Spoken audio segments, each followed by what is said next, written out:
کہتے جی کہ مولانا حق نواز جنگوی کے بارے میں آپ کا کیا خیال ہے؟ وہ فوت ہو گئے، اب ان کے بارے میں خیالات کی کیا بات ہے؟ وہ ایک صحیح معنی میں اہل سنت والجماعت کے علماء میں سے تھے، اور اپنے وقت میں انہوں نے شان صحابہ پہ قربانیاں دی ہیں، تحریکیں چلائی ہیں، بڑی مار کھائی ہے، بڑے ظلم برداشت کی ہے۔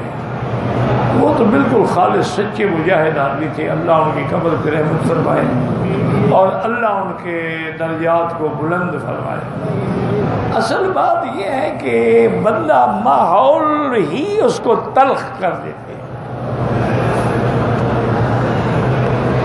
میں نے ایک دفعہ سوچا کہ بھی کسی طرح میں ان کو سمجھاؤں کہ یار یہ کافر کافر کافر کافر، یہ ساری دنیا کو کافر بنا رہے ہو،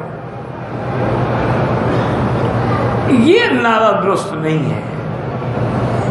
اب ہر بندہ تو کافر نہیں ہوتا نا، کوئی جاہل ہے بیچارہ، جہالت کی وجہ سے شیعہ بنا ہوا ہے، اس کو پتہ ہی نہیں شیعہ کون ہے اور سنی کون ہے۔ بہرحال میں ایک دفعہ پاکستان گیا، مجھے یاد ہے کہ چنی اوٹ میں ختم نبوت کانفرنس تھی، میں نے اس میں شرکت کی،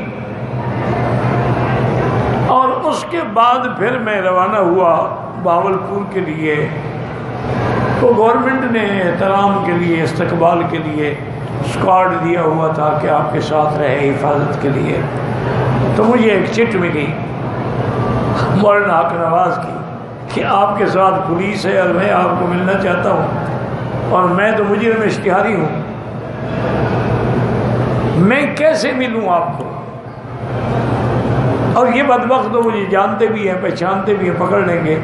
بہرحال اور وہ کرتے یہ تھے کہ جب ایک ضلع کی حد ختم ہوتی تھی نا، تو اگلے ضلع کی پولیس کو اطلاع دے دی جاتی تھی، ان کی گاڑی آ جاتی تھی۔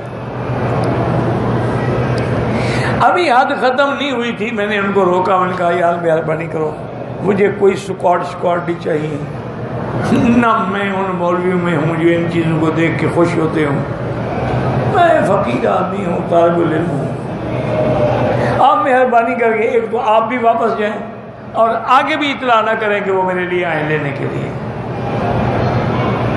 حضرت ہم تو مجبور کیا ہے، جب میں نے کہہ دیا میری جان چھوڑو، بہرحال انہوں نے مان لیا اور چلے گئے۔ آگے ایک ہوٹل تھا، جیسے سڑکوں پہ ہوٹل ہوتے ہیں ٹرک ڈرائیوروں کے لیے، میں وہاں بیٹھا تو پڑھنا، وہاں آ کے مجھے بھیجا۔ تو میں نے انہوں نے کہا مکی صاحب گزارش یہ ہے کہ میں نے اپنی آنکھوں سے دیکھا ہے کہ ہمارے جنگ میں شیعہ نے کتوں کا جلوس نکالا اور کتیا کے گل میں سیدہ عائشہ کا نام لے کے پٹا ڈالا ہوا تھا۔ ان کا پھر مجھ سے برداشت نہیں ہوا، میں مجبور ہو گیا، مجھے پتا ہے میں کیا کروں۔ جو چیز میں آنکھوں سے دیکھ چکا ہوں اس کے بعد میں کیا زندہ رہوں۔ میں نے کہا چلو ایک بات تو مانو، تم شیعہ سے بھی لڑتے ہو اور حکومت سے بھی لڑتے ہو، یا تو حکومت سے لڑو یا شیعہ سے لڑو، دونوں کو دشمن بنا لیتے ہو تو کامیاب کیسے ہو سکتے ہو؟ کم سے کم انتظامیہ اور حکومت سے تو نہ لڑو۔ انہوں نے کہا یہ بات آپ کی میں مانتا ہوں۔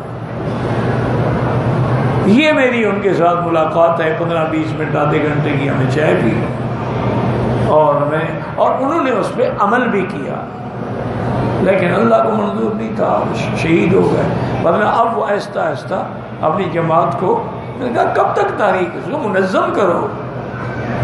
یہ تو بالکل ایک ایسا تم نے ان کو اتنا ایڈوانس کر دیا ہے کہ اب وہ کسی مولوی سے بھی قابو نہیں آتے۔ انہوں نے کہا آپ کی بات ٹھیک ہے، وہ عمل کر رہے تھے بیچارے، لیکن اللہ کے راستے میں شہید ہو گئے۔ اور یہ بھی اتفاق ہے کہ ان کی شہادت کے موقع پر میں وہی تھا۔ مجھے ملتان میں اطلاع ملی کہ حضرت شہید ہو گئے ہیں اور جنازہ ہے، اور ان کو بھی پتا تھا کہ میں وہاں ہوں، تو ان نے بھی یہ اعلان کر دیا تھا کہ جنازہ مکی صاحب پڑھائیں گے۔ اب مسئلہ یہ تھا کہ راستے میں جناب ساری چوکیاں لگا دی گئیں، پولیس بیٹھ گئی، کسی باہر والے کو گاڑی اس طرف جانے ہی نہیں دیتے تھے۔ تاکہ وہاں اتنا بڑا اجتماع نہ ہو جائے۔ تو میں نے کمشنر کو ٹیلی فون کیا، انہوں نے کہا یار میں نے اس کا جنازہ پڑھنا ہے، تم میرے دوست ہو، کوئی حل کرو مجھے وہاں پہنچانے کا۔ انہوں نے کہا میں اپنی گاڑی بھیجتا ہوں، اس پہ جھنڈا لگا ہوا ہوگا، آپ کو کوئی نہیں روکے، آپ جائیں۔ ہمیں پتہ ہے کہ آپ لوگوں کو لڑانے کے لیے تقریر نہیں کرتے ہو بلکہ ملانے کے لیے تقریر کرتے ہو۔ تو اس بیچارے نے مجھے گاڑی بھیجی، میں پہنچا، اور این ٹائم جب یہ جنازہ بالکل تیار ہو چکا تھا اور الحمدللہ حضرت درخواستی مسلح پہ کھڑے ہو گئے تھے، پھر میں بھی تھوڑا پیچھے ہو گیا تاکہ حضرت جب کھڑے ہیں تو میں کیا کہوں کہ حضرت کو ہٹاؤ اور مجھے کہو میں پڑھاؤں۔ حضرت تو ہمارے بھی شیخ ہیں، سب کے شیخ ہیں، تو ہمیں ان کا جنازہ بھی الحمدللہ نصیب ہوا۔ اللہم اغفرہ ورحمہ وتجاوز عنہ وادخلہ فی الفردوس الاعلی۔ اور یا اللہ جتنے بھی مظلوم بے گناہ شہید ہوئے ہیں ان کے درجات بلند فرمائیں اور ان کے پسماندگان کو صبر جمیل عطا فرمائیں۔